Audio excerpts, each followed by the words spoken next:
What's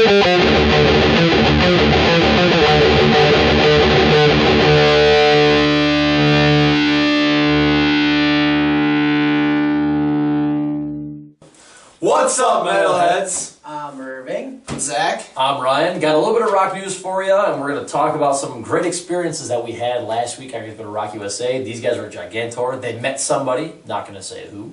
We'll let you find out. All right. Hinder was injured in a tour bus accident. Apparently, a vehicle cut them off.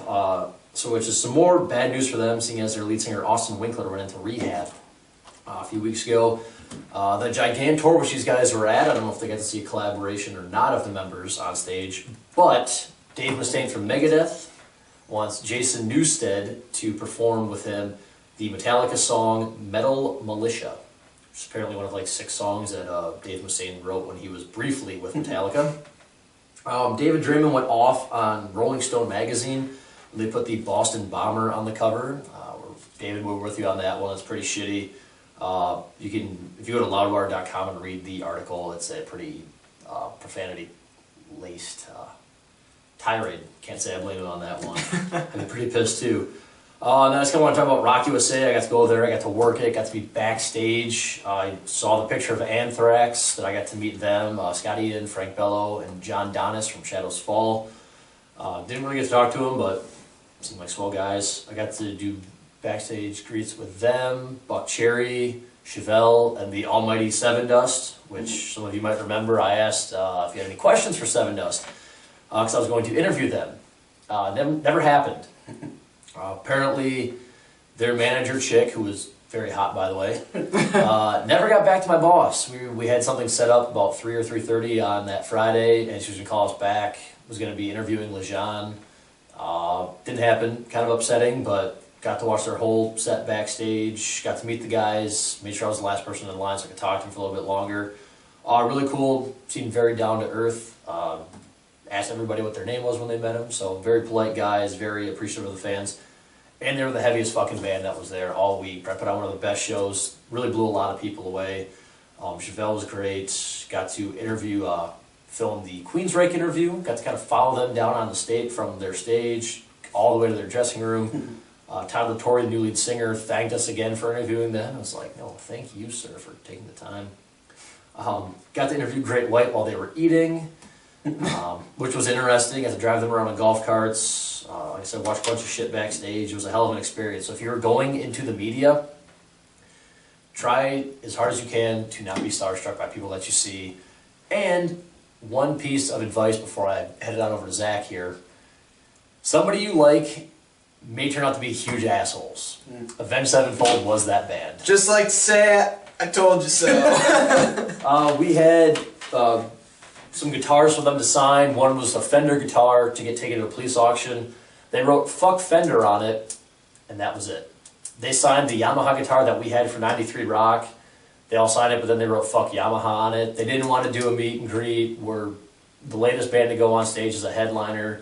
Then bitched on stage about how they only had an hour to do it. So, word of advice if you are going into the media, this is the first time it's happened to me. I'm glad it wasn't a band that I'm extremely a huge fan of. I like Avenged, but be prepared, because somebody you meet in the public eye like that, or the private eye like that, stars, some of them are assholes, but everybody else that we talked to, absolutely cool. Every other band we interacted with, absolutely awesome, gave great interviews, more than happy to help, so. Yes, so the moral of the story is, if you have a stage name, you're probably an asshole. And with that, go to Zach. Okay, some quick metal news, just got a couple things. Lamb of God, Killswitch, and Testament are coming to the rave November 19th. That's going to be an awesome show. Trivium, Devil Driver, Silosis are going to be at First Ave in the Twin Cities on September 21st. They announced all the tour dates, none of which are in Wisconsin, but it's only the first half, apparently, so hopefully a Wisconsin date will pop up, because that's going to be a great tour to see as well. And also, with Trivium's new album coming out soon, they released a statement saying that you can go to this website, www.trivium.fm, and type in your phone number, and then you'll receive a call, and there'll be a guy talking to you, and I don't know, it's cool, you should try it. Yeah, I don't know. And then I guess Irv and I went to the Gigantour. It was pretty fun. I didn't get there till I walked in during when Black Label was playing Bleed For Me, so that was a pretty great moment. But Irv saw the first bands. Yeah, Death Division, I never heard, was a surprise, they were pretty good. Newstead, awesome. Haven't heard any of Newstead's solo stuff, and it was real, like, thrash metal stuff. Hell Yeah, awesome. Device, awesome. Got to meet Hell Yeah and Device. Mm-hmm. Bought a giant flag, got a picture with Chad, Vinny, and the guitarist, I always forget his name. Got them to sign the flag. Does Vinny remember about the Jaeger? Yeah. There's a video, I'll link it, where Vinny Paul straight up buys like $1,000 worth of Jaeger from a liquor store and just starts drinking in the store in the parking lot. And I asked him about it, he's like, yeah, I drink it all. I'm like, yeah. So yeah, good times. We were pretty surprised to meet David Draymond. He was just chilling there. Really cool, down-to-earth, humble dude. So yeah, that was awesome. And Zach Wilde, I finally got to see him. One of the reasons I started playing guitar. Just did like a 10-minute guitar solo during the set, and it was unbelievable. He's such a beast. But yeah, I guess I can talk about some local stuff. For the next, it's a busy weekend, you could say. This Friday, July 26th, an asylum awaits Johnny Cage, Vile Disgorgement, like the Death, I guess is their name, is going to be playing at the Crunchy on Friday. Saturday, this is going to be the Uprise Festival in Appleton, I believe, featuring Decivilized, Evoked, and Erroneous. So check that out. It starts at 5, so get there earlier. There's a bunch of other fucking good bands.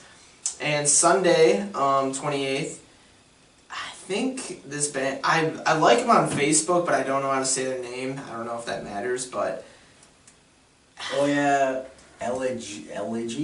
Yeah. Elegian? Yeah, I don't know. They're like technical death metal. And so, naturally, Macabre and Erroneous are going to be opening up for them. That's going to be this Sunday at the Miramar Theater in Milwaukee, starting at 5. So...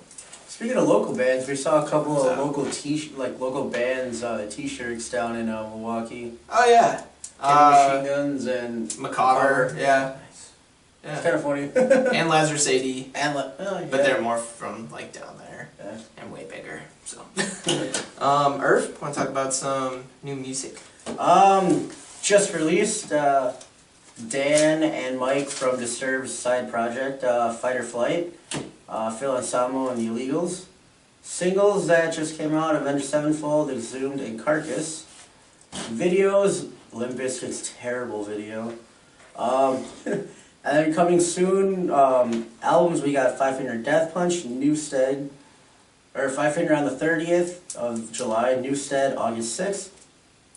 Soil and Watain, August 20th. Avenged and Devil Driver, August 27th.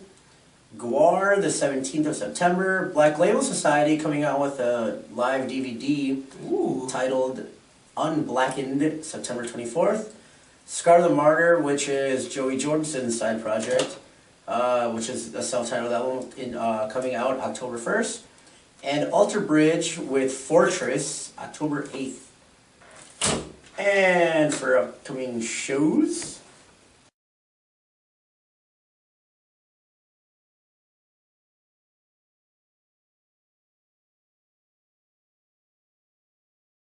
And then for question of the week this week, it's brought to you by one of our fans. What was his name? Josh, my old roommate. Josh was an old buddy, but he's still my buddy.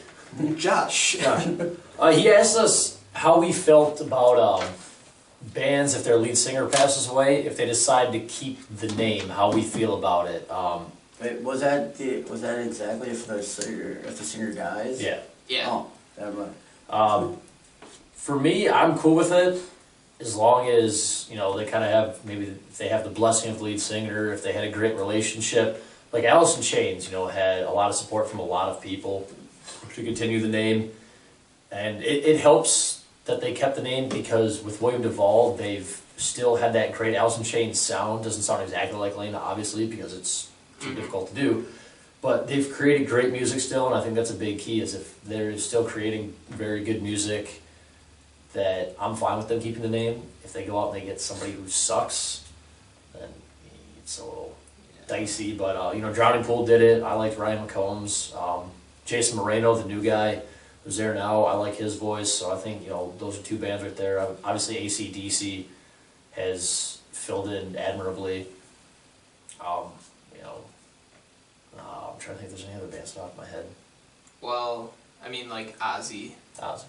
but that's like going the other way. Yeah. Um, So I'm cool with it. I mean, if they've got the blessing of the band, then I'm not gonna judge that and be like, you need to change the name. yeah.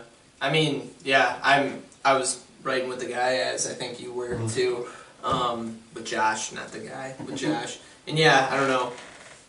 I really, I mean, I can't remember really what I wrote, but I was interested because I asked him what he thought of the two new Alice in Chains albums, because without Lane, because he said he was a big AIC fan, and he said he really liked them, which is, I mean, that's good. That means, you know, I don't know. I just kind of figured most people would be like, oh yeah, it sucks, even though, like, honestly, those two albums are, like, my favorite two Alice in Chains albums. They're good, I mean... Like, oh man, the songs in them are just great, but, yeah, I don't know. See, I thought it was not about the singers dying, just if the singers leave. But, I guess it's just if they keep the same style, and the singer, I guess, either departs or dies, I guess, then a name staying the same would, you know, work. But if it's like the singer just leaves and the band goes in a different direction, like with Audio Slave, which was all of Rage except for Zach, it was a different style, so, and a different singer, so changing the name was good. What other bands are like that? I mean, I guess with the Drowning Pool example, it's the same style and they still sing the same song, so keeping the name works. They kept it pretty metal. Mm-hmm. Jason Moreno sounds good. I got to listen to him a little bit last year when they were at Rock USA, just kind of like through the board. And I mean, he can scream pretty well, and probably the closest thing to Dave Williams that they've had since, you know, Dave Williams passed away about 10 years ago now. Yeah. Something like that, yeah. So, Yeah, I think it is 10 years, isn't it? yeah, Like shit. 10 years. 10 years? Yeah. Alright, so this brings us to the end of our show with birthdays. So Leanna, our friend for a while. Is she still your friend? Ooh, I still consider you to be my friend, No, Leanna, don't worry. Who's been our friend for a while. There we go. Her birthday is today, the 24th. Abby, Dustin's girlfriend, on the 25th. Woo! And Jamie Tessman on the 29th. And instead of, you know, finishing off with our normal cheers, we'll finish off on a sad note, saying that this will be a last show for quite some time, because we're all fucked.